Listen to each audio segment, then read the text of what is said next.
Wangechi, you have heard many of the challenges, and of course, I've been working to address many of the challenges that have been faced, from gender-based violence, the crisis of teen pregnancies, adolescent health, and women's economic empowerment. We know that one of the affirmative action measures that the government has put in place is AGPO. And while AGPO has the opportunity to be a great game changer, we know that there has been a low uptake and there are very many challenges related to it. You, as a civil society actor crew, what deliberate and strategic support towards increasing access to AGPO, but also addressing some of the challenges like issues around GBV and shelters that are there to house women who have suffered gender-based violence? Thank you, and I'm very, very delighted to be here. Daisy, that's a very loaded question. And you have only 5 minutes. And I only have 5 minutes. But let's start from AGPO. And for me, why AGPO is important, because it's an affirmative action procurement opportunity so that women, people with disability, but also the youth can be able to access.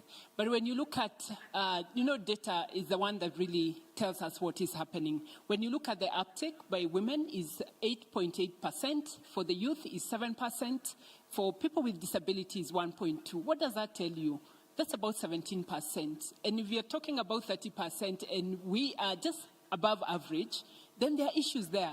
And I think it's good for us to be able to name the issues so that then we can be able to find the solutions.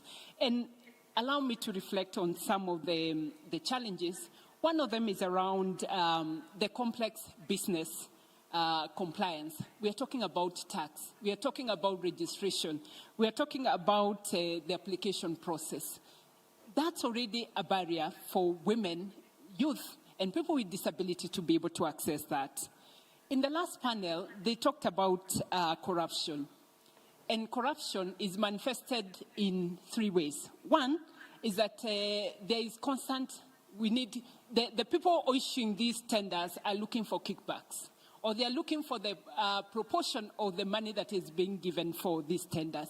But right there is also another layer for women because of sex exploitation.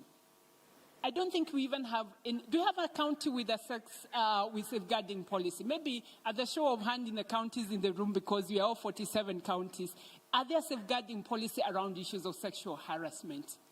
I think we need to investigate whether they do exist. And allow me to quote one of the counties.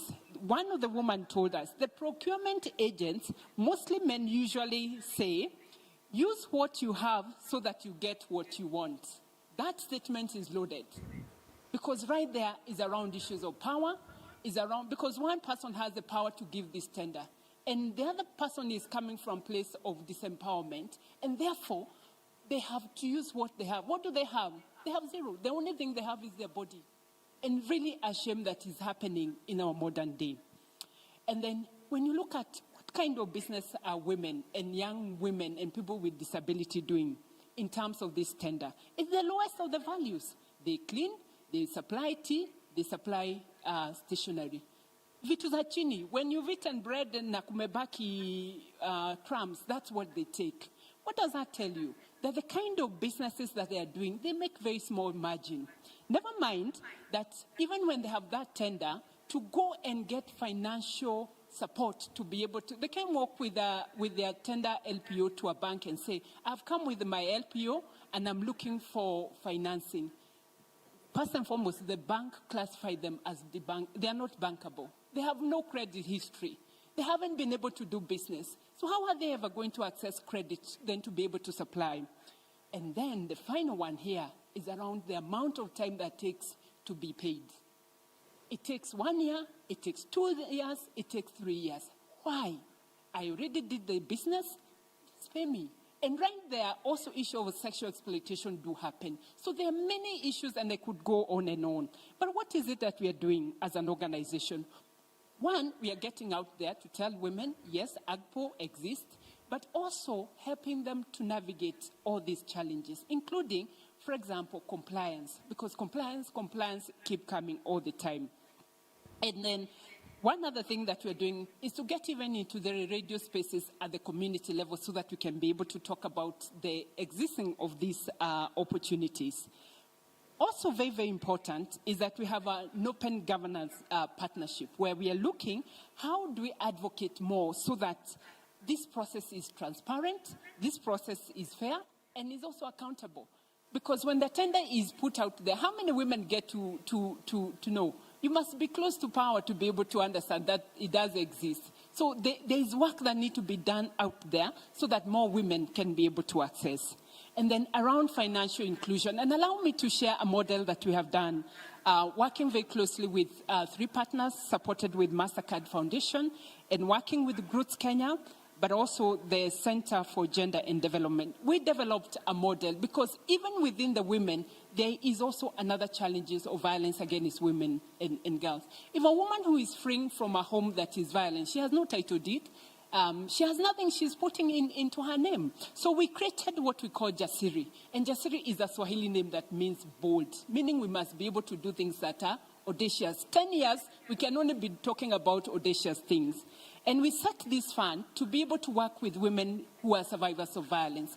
It's a guarantee fund hosted by one of the local banks because we also want to work with the banks so that they can be able to change their system and structures. So that if a woman works with a bank and a young woman who has no credit history, who is guaranteeing her to be able to get that fund? So we have been able to support 1,000 women, and we're hoping that we can be able to grow.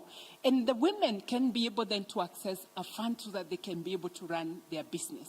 And running their business also comes with financial independence, meaning if she feels she can be able to stay in this relationship, she can stay. If she wants to walk out from a place that is environment, then she's financially able to take care of things. Because a lot of financial dependence also comes with violence. So where are we right now?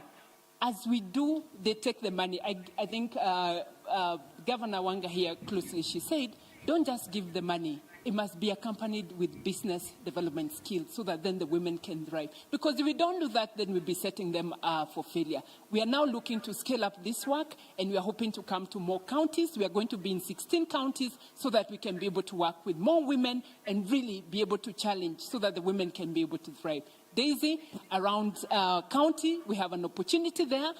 We have supported Meru County, Isiolo, Narok, Nyeri, Nairobi to put in a policy because we believe once you have a policy, then it moves to the county integrated plan. We are able to move to the budget. I think Governor Wanga put it very well that if you have no budget line, it's very difficult. We just continue. So we need to see the budget line for the counties where these resources are being put. Thank you. Thank you so much, Wangechi, and congratulations for the great work that you continue to do as an institution to empower women.